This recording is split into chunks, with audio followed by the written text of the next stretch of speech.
আমি আপনাদের সামনে আজকে যিনি সবার সভাপতি এবং আগামীতে আপনাদের মাধ্যমে আজকে দ্বিতীয় অধিবেশনে যারা এই দলের নেতৃত্ব নেবেন, আপনারা যাদেরকে নেতৃত্ব দিয়ে যাবেন তাদের উদ্দেশ্যে, এবং যেহেতু নির্বাচন সামনে, দেশের মানুষের জন্য, তরুণ সমাজের জন্য আমার পক্ষ থেকে কিছু বক্তব্য, কিছু সাজেশন, কিছু কর্মসূচির রূপরেখা আমি অল্প সময়ে আপনাদের মাধ্যমে তুলে ধরতে চাই আগামী নেতৃত্বের বিবেচনার জন্য।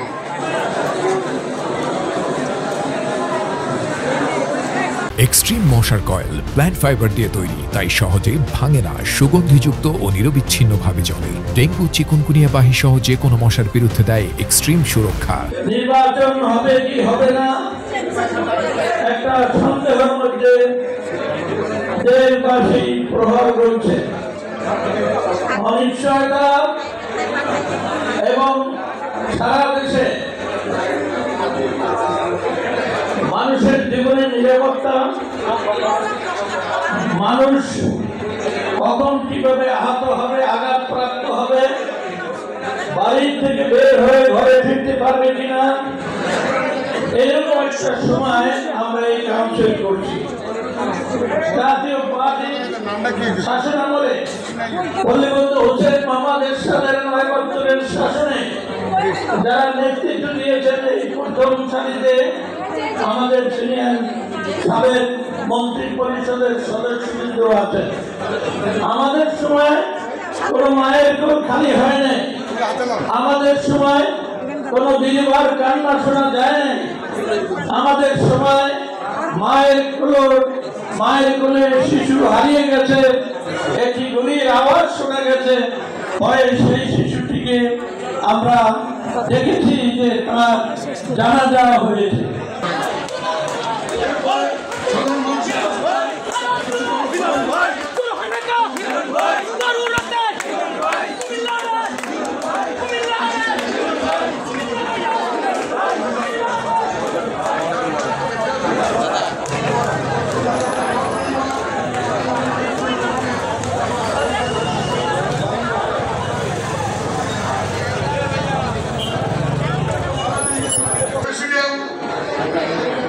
প্রতি শ্রদ্ধা রেখে সর্বসম্মতিক্রমে সিদ্ধান্ত নেয় আমরা পিছিয়ে যাব না, এগিয়ে যাব, এবং সেই সিদ্ধান্তের ফলে আজকের এই ঐতিহাসিক কাউন্সিল অধিবেশন।